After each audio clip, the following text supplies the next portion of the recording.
Hi, if you're joining us this lunchtime, we're just letting people get logged on and get sorted. My name's Amy from One Dance UK, and I'm here on behalf of Safer Dance today. We'll just give people a moment to get settled, and then we'll get started. Hi, if you're just joining us, just letting people get logged in. Hopefully, you've all got sunshine where you are. I've got lovely sunshine today. I'm just hoping that it sticks around this time. Oh, fab. I think we've got a few people logged in. There might be a few more, but we'll get started because the hour always goes so quickly. So my name's Amy Roberts. I work at One Dance UK, but I'm here on behalf of Safer Dance today. And I'm really pleased that we've got Romy Ashmore Hills with us today from Hungry2Move. So Hungry2Move have got an event taking place this Friday at Birmingham Hippodrome, and it's in conversation, body image and dance. So we're getting a bit of a sneak peek, a sneak preview into the work today, which is fantastic. And the session is being recorded, so we'll send that out next week along with the slides that Romy's going to refer to. So you'll have that to look back over and dip into. And yeah, I think I'll hand straight over to Romy. Thanks, Romy. Brilliant. Thank you so much. I'm just going to set my screen up to share my presentation. So hopefully you can see this. Yeah, Fab. that's I've got fab. no. Thank you. Great. So thanks for joining everyone, or for people watching on the recording in the future as well. I am really looking forward to sharing what we have been up to with Hungry2Move and our project over the last year, really, now coming up to a year. This is the first time that I'm delivering this sort of like session or training. So I'm really keen to get any feedback. So if you have thoughts throughout, please do jot things down and let me know what's been the most useful, or if there are things that you think would be useful to have more information on. There's loads of extra links to reading and other bits of free training as well that you can look at around similar topics that we're talking about at the end that can be shared with you as well. But yes, any feedback is definitely appreciated. So I'll get started. This is all about dance and body image, which, when I talk to people about the fact that we've done work around dance and body image, I'm always met with a sort of knowing nod from people that go, "Oh, yeah, I understand why you're doing some work into that," or "Yeah, that's a needed conversation to be had." And I'm sure a lot of you watching are going, "Yep, I can see why there is work being done in this area." Um, in this presentation, we're going to cover who we are and what we do generally at Hungry2Move, more specifically on this project, which is called Hungry to Dance, what we found, what we did. And then we're going to go a little bit into what is body image? What do we mean by that? What is diet culture, fat phobia, and the health at every size movement? I'm quite brief on those because that could be a whole dissertation within itself. But there's lots more extra reading. It's just so that you've heard these terms if you're not familiar with any of them. And then some top tips of what you can do if you're a dance teacher, if you work with young people, or if you're a dancer yourself, things that you can bring into the studio to really help with that body image. So a bit of a like small disclaimer. Obviously, body image, there are some sensitive topics around self-perception. We mention disordered eating. We don't go into too much detail on these, but I will just give a bit of a like content warning before those few slides, because we recognize that it can be quite a sensitive thing to talk about. So if you're not feeling like you're wanting to cover that today, do step away as needed, pause, or if you're on the recording, you can fast forward, you can skip me through until it looks like I'm past those points. So yeah, look after yourselves. So, first of all, I'll tell you a bit about who we are. So, Hungry2Move is a social enterprise set up to help young people improve their body image and attitudes towards exercise, with the tagline of moving to change how we feel and not how we look, set up by myself and my good friend Katie. And sort of in our wider work, we do a lot of school workshops, develop resources, active dance workshops, lesson plans, things like that. And then more recently, we've moved in sort of more of the research space, kind of on accident, but it feels like it's a good place for us to be at the moment. So, a bit of context on me. I'm a freelance artist and facilitator. I've worked in the participatory arts and community setting with a particular focus on creative facilitation for young people, youth voice, trauma-informed practice, and I've got a real passion for using the arts to improve well-being for young people. But actually, who I really want to tell you about is my good friend Katie, who unfortunately isn't here today, but she co-founded Hungry2Move with me. And Katie is a dancer through and through, absolutely started dancing from a really young age. I think she was like 4 or 5 when she first stepped into some tap shoes or ballet shoes, and she did all the classic dance school, ballet, lyrical, tap, jazz, modern, did all of her exams, then eventually went off to university to study dance. And unfortunately, during her dance training, she developed a really unhealthy relationship with eating and with over exercising, which led her down a route of really poor mental health, poor physical health. It affected her social life and it really affected her university work. And this is not an unusual story. Katie is one of many who have experienced this throughout training as a dancer. And when Katie graduated, because we were friends from school, both went off to train at university. When we graduated, moved back, were having a similar crisis of how do you get a job in the arts, all of that. She was telling me about this experience that she'd had, and she was in her recovery and unpicking all of these things that she had picked up and learned on her dance training. And I was at this time working in the dance world as well, in dance participation, and I could see a lot of similar patterns and similar things coming up for a lot of the young dancers that I was working with. And I could see this was a common sort of trait going on. And we really wanted to do something about it. We wanted to talk about it. We wanted to run a project about it. And so Hungry2Move, and then later on Hungry to Dance was born. Hungry to Dance is our Arts Council funded project, which has been running since I think it was April last year. It's coming to an end at the end of this month with an event that you are all very much invited to, and I'll give you more details on at the end of this presentation. Hungry to Dance has been a creative action research project funded by Arts Council England, exploring the relationship between dance training and body image through the eyes of young dancers. So it's got real focus on that youth voice. It combined creative workshops, focus groups, survey research to better understand young people's experiences. With the aim to uncover the unspoken pressures that dance training gives to these young dancers and to try and begin co-creating meaningful change within the sector. We're really trying to have that focus on co-creation and working with the dance sector to explore this topic rather than pointing fingers or blaming anyone. It's really about trying to work together in the dance world to try and talk about this topic. And I'm going to talk more about this project a bit later on exactly what we did and what we found, more importantly. But first, I want to make sure that we are all knowing what body image means, because I talk about it all the time. And I think I live in sort of my own little bubble of assuming everyone knows exactly what body image means. And I found that that's not always the case. So, a little definition of what I mean by body image. Body image is a combination of the thoughts and feelings that you have about your body. So it's nothing to do with how you actually look. I always give the example of one day I might wake up and look in the mirror and I think, oh, my hair looks awful. It's not doing what I want it to do. It just looks rubbish. I'm feeling very self-conscious. I'm feeling insecure. I don't even want to leave the house. I feel bad. I feel rubbish about how I look. I could wake up the very next day with exactly the same hair going on and think, yeah, it looks all right.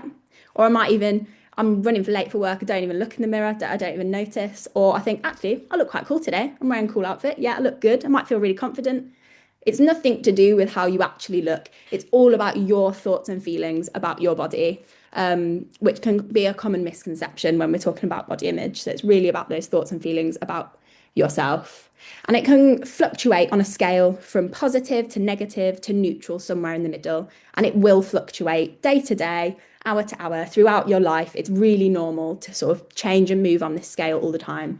The issues come when you get stuck in that negative end of the scale and have really negative body image, or it can also be called body dissatisfaction when you sit on that negative end of the scale.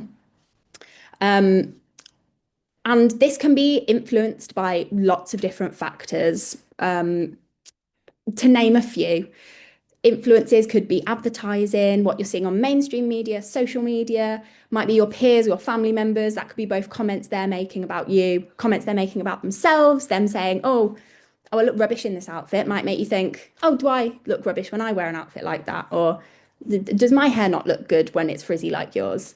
General beauty standards, personal experiences, if you've been bullied at school or had comments made in the past, diet culture, cultural influences. There are loads and loads of things that will change how you feel about your body that often is totally out of your control and nothing to do with you.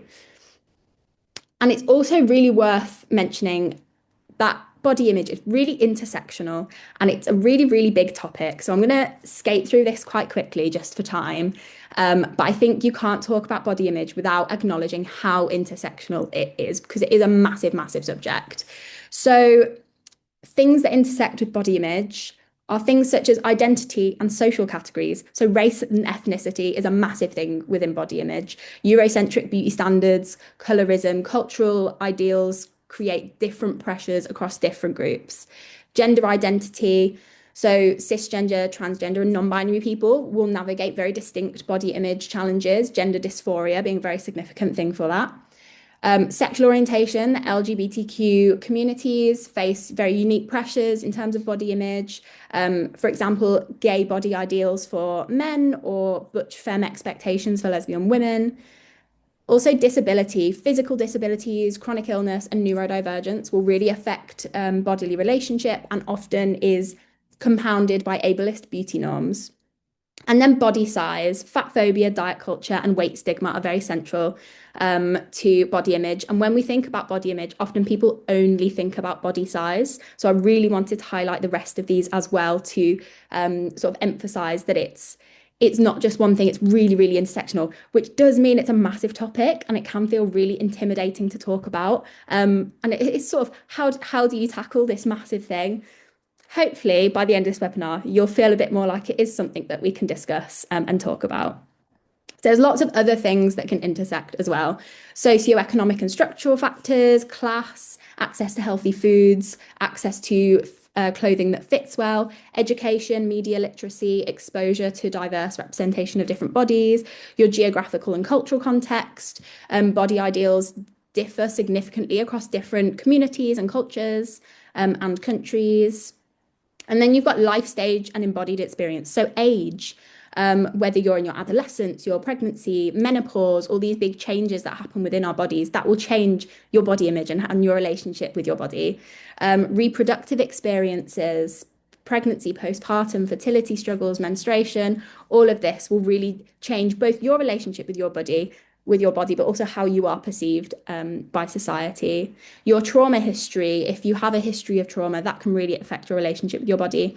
And if you have a history of eating disorders as well, of course, that will really shape your long-term body perception in very complex ways. So loads and loads of intersectionality going on here. Oh, there's another one as well. Cultural and media forces, so things like religion, social media exposure, and the immigrant and diaspora experience. It's a really complex issue and so many different factors will influence that. And I just wanted to highlight this so you've got that sort of in the back of your head as we continue the conversation because it all interlinks and it all affects each other. And I think you can't not touch on the intersectionality of it when we're talking about body image. So moving past this, I want to talk about why body image is such a big deal because I think sometimes it can be seen as kind of a like, oh, body image, yeah, it's people feeling not great about themselves. But it's a massive deal, particularly for young people. So some statistics show that 35% of young people aged 13 to 19 said their body image causes them to often or always worry. Children as young as 6 have shown signs of body dissatisfaction. So that's that negative end of the body image scale. And we've seen this in our own workshops. I think actually with kids as young as 5 years old, commenting on things like the calories of their food, what they should be eating or doing to change how they look as young as 5. 16 to 25-year-olds identified it as the third biggest challenge currently causing harm to young people. That was after, I think employment was one, and I think the other might have been education and exams, but the third biggest challenge, body image, just to emphasize it's a really big deal for young people. And if you work with young people, if you've got young people in your life, if you've got children, family, if you are a young person, it's really worth thinking about and knowing about so that you can help to promote and sort of boost that positive end of the body image scale for those young people. So to move on from, it's obviously a big deal. Young people are aware of it. But what is the impact of that? If you sit at this negative end of the body image scale, it can't be that bad, can it? Shock, it is that bad. There can be some really significant negative impacts from having body dissatisfaction or that negative end of the body image scale. So, some of the mental and physical health impacts can be it's a risk factor for self-harm, it can cause a negative relationship with food, eating disorders, anxiety and depression, risk-taking behaviors. So, that might be extreme dieting or taking supplements or taking steroids if it's about getting stronger. Psychological distress, and generally a poorer quality of life as you get older. So, research shows that if you do not like your body as much, if you don't respect your body as much, you're not going to keep those healthy lifestyle habits. You're much more likely to drink or smoke or not eat a healthy and balanced diet or not move your body as much. You're not going to invest into your health as much. And it can cause a really negative relationship with exercise. So these next few slides, I'm just going to touch a bit more on the disordered eating and over exercising. So content warning, if you want to step away or skip over this bit, please do. I'll let you know when we come to the end of it. So just to touch on what we mean by disordered eating, because we consciously use the term disordered eating rather than eating disorders quite a lot of the time. Disordered eating describes a range of irregular eating behaviors that may or may not include a diagnosis of a specific eating disorder. So I think a lot of the time people really focus on the eating disorders, but actually there's a lot of stuff that can sort of come before that or never actually formally gets diagnosed, but does need to be paid attention to. So that might be things like frequent dieting or anxiety associated with specific food groups or meal skipping, chronic weight fluctuations, which might be caused by that frequent dieting, rigid rituals and routines around food and exercise, feelings of guilt and shame with eating, preoccupation with food, weight, body image that really negatively impact your quality of life, feeling of loss of control around food, which might include compulsive eating habits, and using exercise, food restriction, fasting or purging to make up for bad foods consumed. And some of these might seem more extreme than others. So I'm sure many of us have been known to say, oh no, I won't have any chocolate today. I ate quite a lot of cake on the weekend. That could be seen as food restriction to make up for bad foods consumed. That doesn't mean I'm diagnosing you with anything at all. It's a completely on a scale, and it's just to highlight that even though someone may not be at a diagnosable point, when we talk about a negative relationship with food, these are the sort of things we're talking about is that may or may not develop into a diagnosable eating disorder. And then just to touch on over-exercising, this is when we do more exercise than our body can handle, including doing too much exercise or exercising in an unsafe way or not eating enough food alongside exercising. Exercise addiction is a type of over-exercising where we feel lack of control of how much exercise we do, and we exercise so much that it has a negative effect on our overall health and life. And I think this is really interesting when you think about this next to a dance training, a professional, intense dance training. What is that line between when does it have a negative effect on your health and life? I should say I don't have all the answers to this. I'm here to sort of bring provocations, bring some tips and tricks at the end. But also I just want to open up this conversation. And I think having these sort of questions at your back of your mind of do we think about when that crosses that line of becoming over exercising versus what is obviously can be a very intense training schedule for a professional dancer. So just a couple more slides that are touching on disordered eating. So I just want to highlight the link because we've just been talking about feeling a bit bad about your body, and then we've jumped to eating disorders, which can feel like a big leap, but actually, body dissatisfaction is one of the best known contributors towards eating disorders, which makes sense. If you're unhappy with your body, it might be a way that you can seek control and to change your body. So there really is that link between body image and disordered eating. And when we think about why are we doing this work in dance, there's a natural connection. So there'll just be a couple more mentions of eating disorders within a dance context in the next couple of slides, and then I'll move on to our project a bit more. So within dance, I'm sure a lot of you know that there's really high rate of eating disorders with professional dancers. So a few studies have shown that dancers can have up to a 3 times higher risk of developing an eating disorder compared to the general population. Quite a few studies back this up. So this one, 75% of dancers feel pressure to lose weight. Research shows that dancers and other aesthetic sports, so figure skating, I think gymnastics might come under this as well, are at much higher risk for developing eating disorders. And another one saying that dancers are at 2.5 times higher risk. So it really backs this up. There's a lot of evidence to show this. And I think if you were looking for a hobby for your child to join and you knew these stats about dance, would you send them into this environment? Because that is sort of what has unintentionally been happening. And it's not necessarily that dance isn't the problem at all. And again, we're not pointing fingers or blaming or anything like that. But we want to make sure that we're making dance a safer space so that it's not this. So it's not a 3 times higher chance of you developing an eating disorder. So I'm going to go on to our project, but I'm hoping that you've got a good idea of what we mean by body image and why we were so driven to do this research into body image within dance. So our project called Hungry to Dance was a creative research project. You'll also notice a slightly jarring change in the branding because this is new. These are new slides. You're the first people to see these. So we've got some color changes coming up, and then we'll jarringly go back to the other color branding afterwards. So what did we do in our project? So over 3 months, we led 18 creative consultation workshops with 339 young people in dance training. Each workshop used different creative methods and explored slightly different entry points into the topic of body image.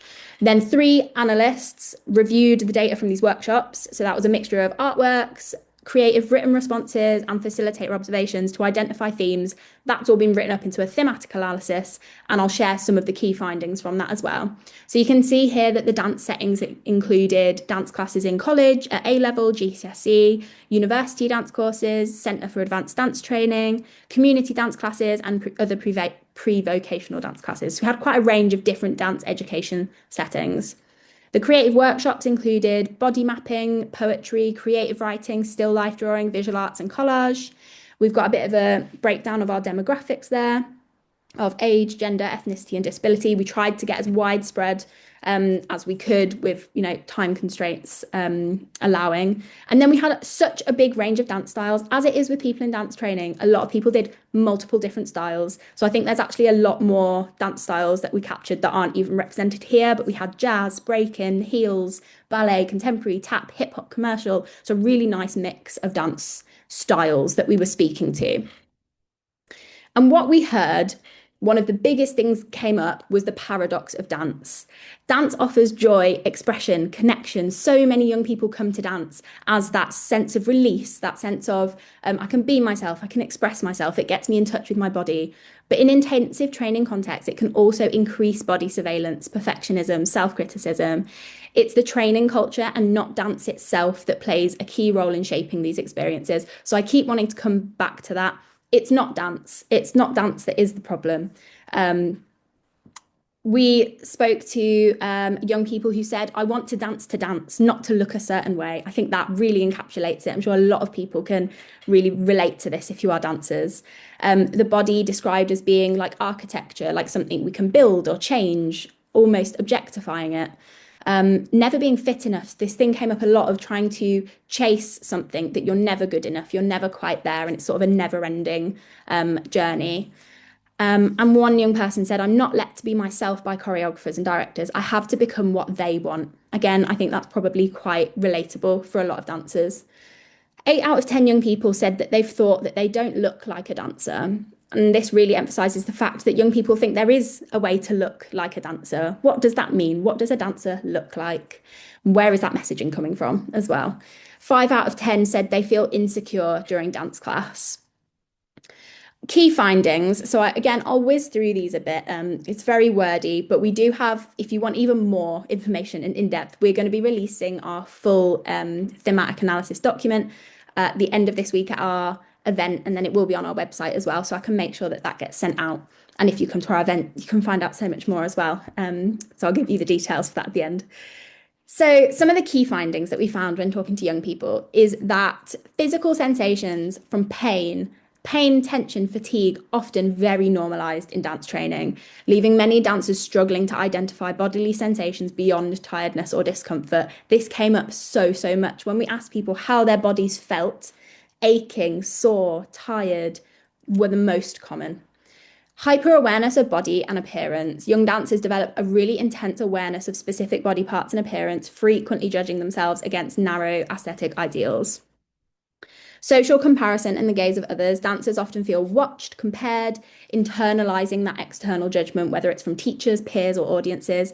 Again, this totally makes sense because dance is a visual art form. You are performing, you're on stage. So it's kind of impossible to not have the gaze of others. But how do we stop that from being internalized? How do we stop that from affecting their sense of self-worth? The internal critical voice, that perfectionism and fear of mistakes drives really harsh self-talk, with many dancers tying their self-worth to flawless performance. This came up a lot, the real fear of making mistakes and what that impact would be on their career long term. Hunger, weight loss, and body control came up a lot. Language around dieting, hunger and weight control. It really revealed that pressure to manage the body to meet expectations, specifically of thinness. This might not be surprising, but I think there's been so much work done trying to get rid of this idea of the thin dancer, but that hangover is still there. Aesthetic ideals, the tension between form and function. Dancers really value strength, really aware of strength and ability, but often this is overshadowed by appearance-based ideals rather than, or there was this like battle of form versus function, of aesthetic versus the actual doing the dance. And a lot of comment on makeup, hair, style, clothes, things that have no effect on dance, but they came up a lot, a lot.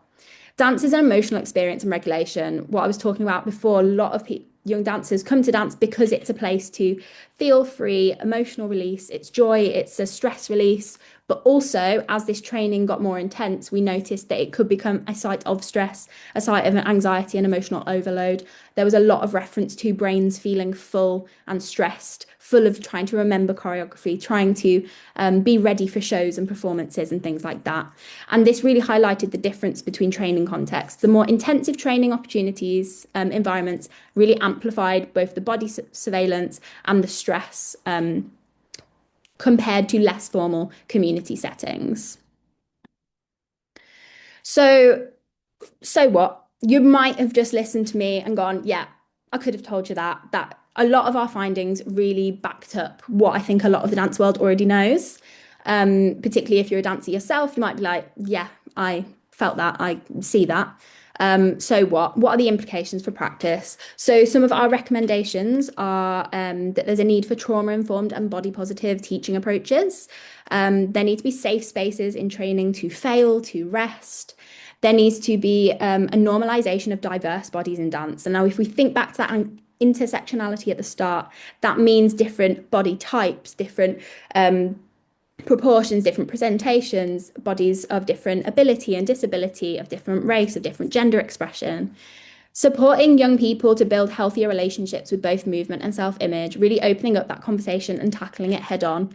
There was a lot of I guess hesitancy, I'm not sure if that's the right word, from dance teachers of I'm not sure how to have these conversations with my young people and how to open them up.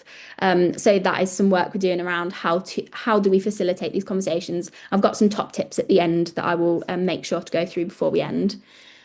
Protecting that playful and creative part of dance, why we all come to dance in the first place, making sure that that is still there even when you're moving into that professional intensive training setting. Recognizing and amplifying the resistance strategies young dancers are already developing. A lot of the young dancers are aware of some of these negative impacts, and they do have the internal positive narrative that fights back against this. So really trying to amplify this. addressing grooming and presentation styles that extend beyond body shape alone. So things that came up a lot, hairstyle, fashion, and makeup. Whether this is ever spoken about in dance studios, I don't think it often is, but it's something they're thinking about a lot, particularly because they're looking in the mirror every day. Explicit attention to preventative measures for disordered eating.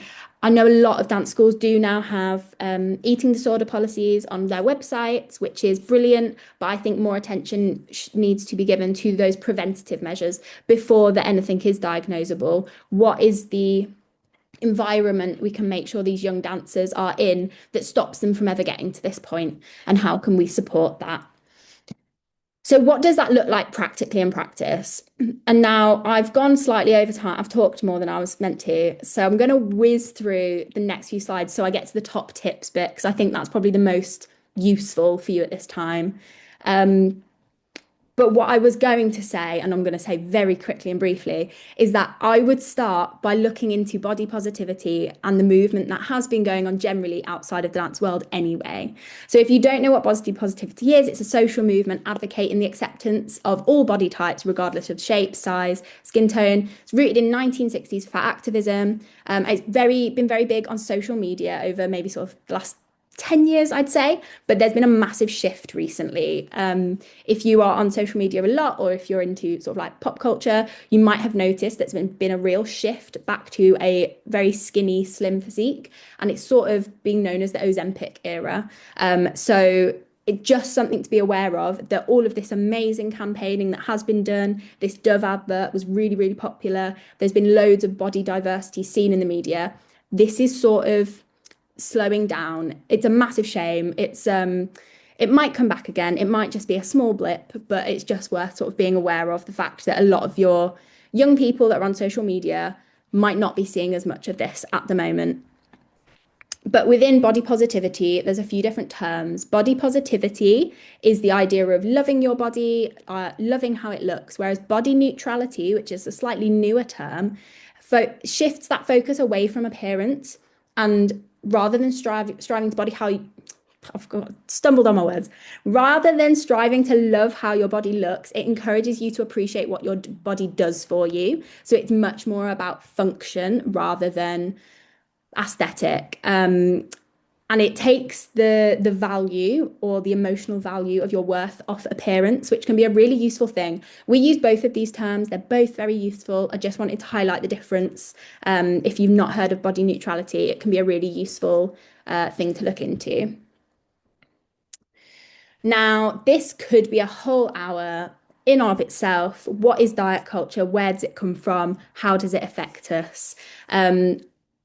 I'm going to try and go through it quickly because I think it's worth knowing if it's not something you've really explored before. So, diet culture is a belief system that prioritizes thinness, weight loss, and specific body ideals above overall health and well-being. It categorizes food as good and bad quite often, and it shows up in everyday life through things like fad diets, calorie obsession, clean eating trends, often with the glorification of weight loss, that weight loss is sort of the best thing that you could do. And obviously, we know that this isn't true. And this term is used very critically, as research shows that diet culture, all of these things that contribute to diet culture, can really contribute to disordered eating, poor body image, and a really complicated relationship with food and exercise, often without any of the long-term health benefits that it sort of says that it's for. And why does diet culture exist if it's not about health? Because it's obviously not, because none of these things really do make you healthier. It's worth knowing that the diet and wellness industry is worth billions, hundreds of billions globally. There's massive financial incentive to make people feel that their bodies are something to be fixed.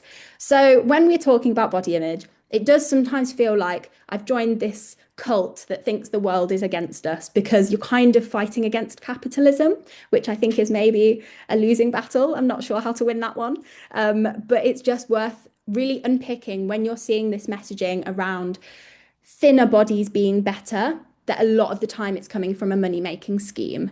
There's also been massive moral coding of food and bodies, with thinness becoming associated with discipline, virtue, self-control, while larger bodies are often coded as lazy or lacking in willpower. And that's deeply rooted in colonial thinking, which brings us to race and colonialism. The thin white body was centered as the healthy as default, as a way to discriminate and yeah, to discriminate against Black, Indigenous, and other communities. There's like loads of research and reading into this if it's something that you're interested in. I think we've got links to reading at the end because that was a very brief overview onto a very, very complex topic. And then that also leads into how much medical bias there is. The BMI is a very outdated and deeply flawed tool invented by a statistician, not a doctor, in the 1800s, and it's still used today, and it's become a gatekeeping health metric that reinforces weight stigma in clinical settings. So all of these things I think are useful context when we're thinking about body image, because often, oh, sorry, another definition, another word. Fat phobia is something that has come out of this diet culture and this glorification of thinness, is that fat phobia, which can also be called weight stigma or size stigma, is the prejudice, fear, or discrimination against people in larger bodies. Operates on the assumption that fatness is inherently unhealthy or attractive. And this can show up in a personal level, from comments to a systemic level, media representations, workplace biases, and critically in healthcare. A lot of patients are dismissed because of their weight without proper medical investigation. There's a lot of case studies of this. And this is obviously not about health because it leads to poor mental, physical, and social health. So, something I want to touch on, because when we talk about body image, particularly in terms of body size, often the conversation comes back to, oh, but it's about health. So, I want to touch on health for a second. When we think about health, we can categorize it into a few different types of health. So we've got physical health, mental health, social health. You could also have like emotional health, spiritual health. There's probably others, but for ease and simplicity, these are kind of the main three, I would say. I would like a bit of audience interaction if possible. Can I give you 1 minute to put into the chat what factors affect someone's health? What might affect whether someone is healthy or not? And I am only going to give you a second. And I also now need to go and find the chat. So I might need to stop sharing screen to go and find the chat. To give me any factors of what might affect someone's health. No right or wrong answers. You might be thinking, oh, it's a trick question. I don't want to get it wrong. Please get it wrong, because then you prove my point. But there's sort of no wrong answers, really.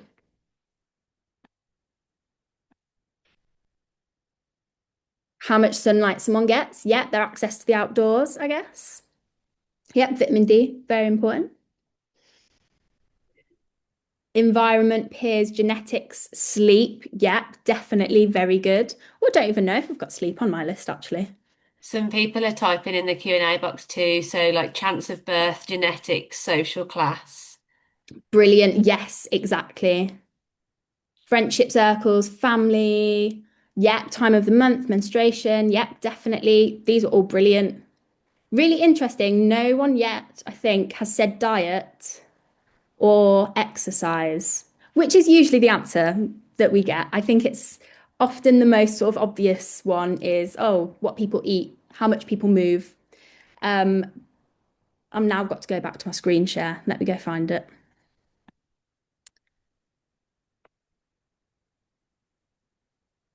Brilliant. I'm hoping you can see this again. Yeah, we can, thank you. Fabulous. Thank you for your input.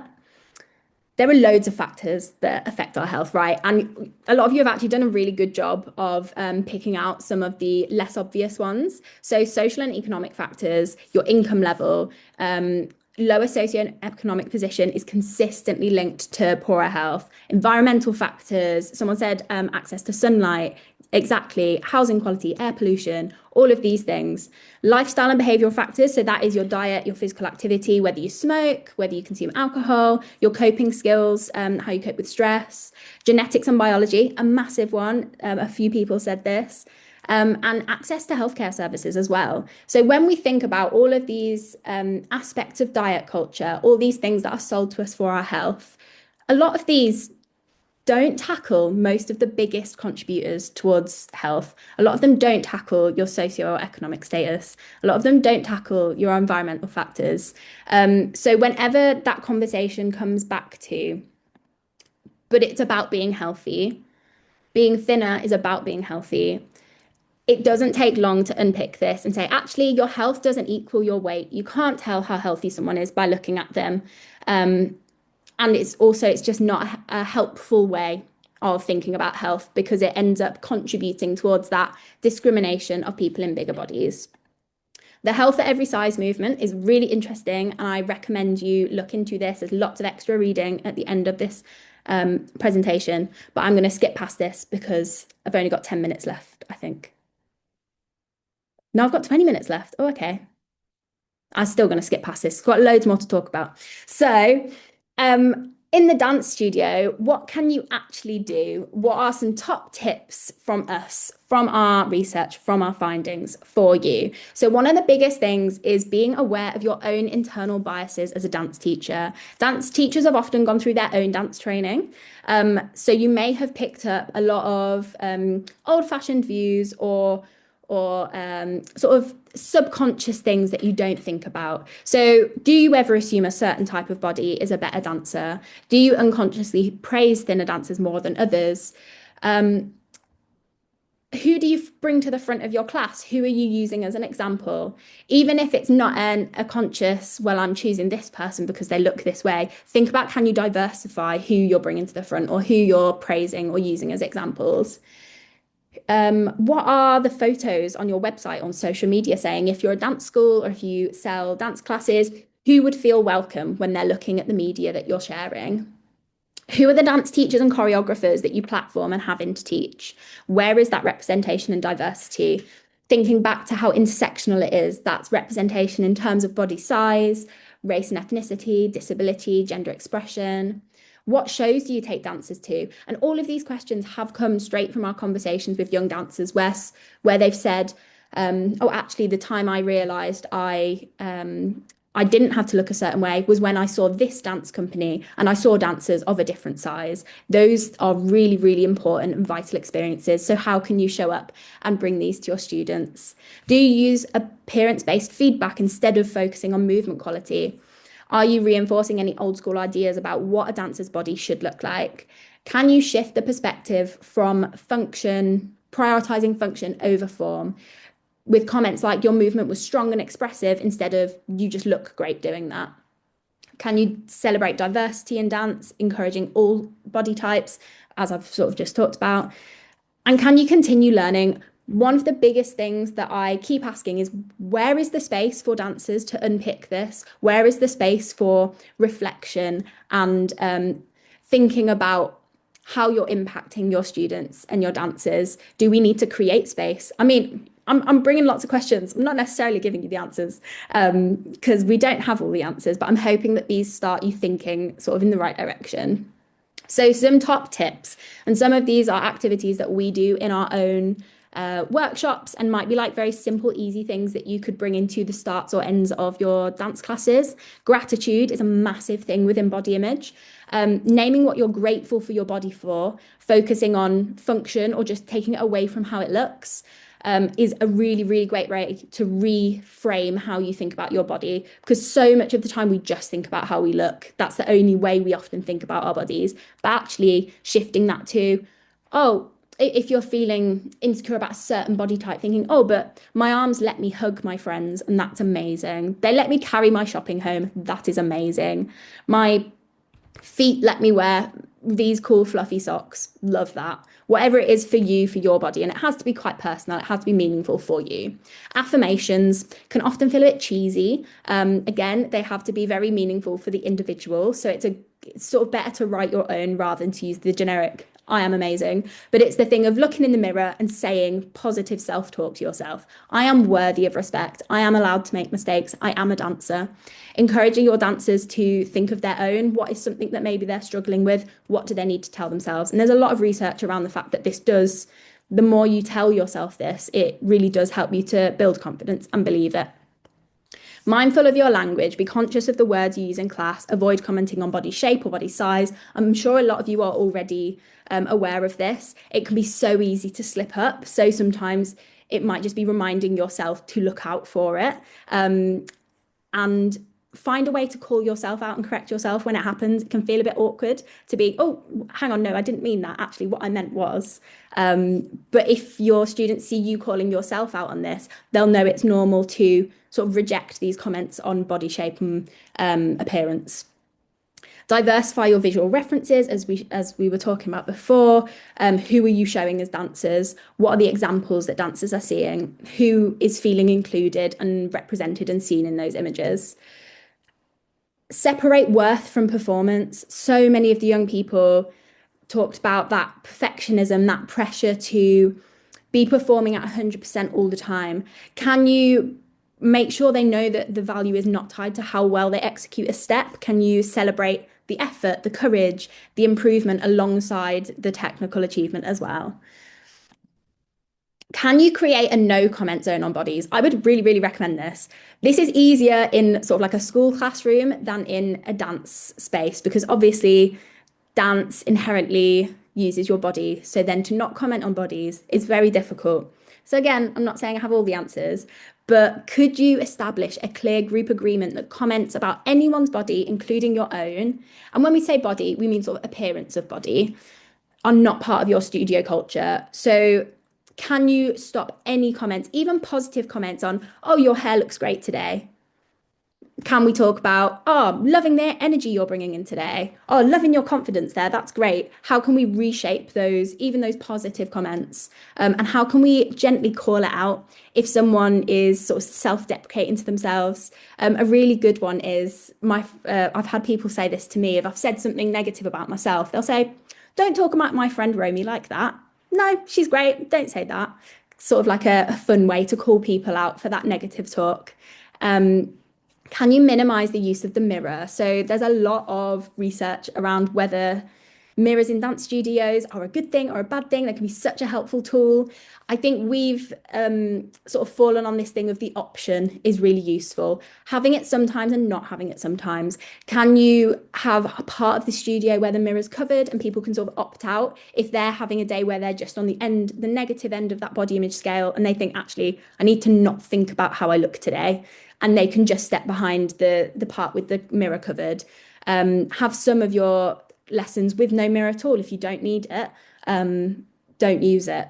Because even the moments before class, when you haven't even started yet, people will be clocking themselves, checking how they look, comparing themselves to their friends. Check your choreography and costuming choices. Consider whether your costume or movement decisions are being made based on aesthetic body ideals. Does it look good or better on one type of person? And if it does, think about who you're excluding by doing that. Make sure that everyone feels included and open up the conversation. Now, this is easier said than done, but as I said, a lot of dance teachers shared that they weren't sure how to have these conversations. And I would say that all of these other points that we've just said are part of that. They are part of opening up the conversation. We've got some resources and worksheets that we're going to be sharing for free as like part of our event on Friday, and then they'll be on a website around sort of conversation starters and how to tackle difficult conversations. But it doesn't have to be as sort of intimidating as, right, everyone, let's talk about body image. It can be the simple things of, even reflecting on your own, oh, I was feeling like this today, but actually, I was feeling a bit down today, but actually, I think I just needed to step away from the mirror a bit. Or, oh, I noticed I was watching all of these videos on TikTok or Instagram and it was making me feel a bit rubbish. All of those sort of subtle messages, young people will pick up on those and relate to them. Social media is a big one that I haven't really gone into because, again, it's its whole own. I could spend an hour on it alone. Um, yeah, but hopefully that gives you some useful top tips. I'm just going to tell you a bit about what's next for us, our event on Friday, and then I'll make sure, well, we'll have about 5 minutes, 10 minutes left for questions. So if anyone does have questions, please do ask. So we're coming to the end of our project and we've got an event this Friday, as Amy mentioned, from 5:30 till 7:30 at the Birmingham Hippodrome. So it's round on Thorpe Street. It's not the main theatre entrance. I'm slightly worried that everyone's going to end up in the theatre when they're meant to be at our event. You have to go like round the side. And we'll be sharing lots more of this findings. We've got an exhibition of the artworks from the young people. We've got a free zine that's been co-created with the young people that's got a lot more of these sort of thought-provoking questions and top tips. We've got a panel discussion with some amazing experts in the field with a Q&A. We've got pop-up poetry, so you can contribute your own artworks to the exhibition, and a visual art workshop as well with artists that were part of our project and worked directly with the young people. So you can also ask them about the project if you wanted to. There's a QR code, but I can put our RSVP link in the chat as well. Once I stop sharing screen, I'll do that. But please do come if you're available. If you're not, we will then be sharing a lot of our resources on our website. So you'll be able to see our like research analysis and our zine and all of that. Oh, we've got some fun bookmarks we're giving out on Friday as well. You only get them if you come in person. And then the next stage of our project is this research, survey research aspect. So we've collaborated with the University of Worcester and we'll be launching on Friday a survey for dancers aged 18 to 25 that further looks into this topic to get some more quantitative and hopefully a larger sample size of data to back this up. So we'll be sharing this on our Instagram and LinkedIn and also via email. So if you work with or know any dancers aged 18 to 25, we would love it if you would share this survey with them. The more people we can get responses from, the better. It would be amazing. And before I come to questions, and I'll put our event link in the chat, I would like to invite you just for a moment to reflect on one thing you're grateful for or appreciate about your body today. You don't have to share it. This is written for like an in-person. We'd have put them on post-it notes and put them on the wall. But you can just put it edge of your notebook, little reminder in your phone. What's something that you appreciate about your body for today? It could be something simple like my legs for allowing me to explore, my breath for giving me energy, my arms for expressing movement. Absolutely just for you. I'm not going to ask you to share them, but just take a couple of minutes to reflect on your body. You might want to choose a body part that maybe gets neglected or gets a bad rap, or it might be one that you think about a lot.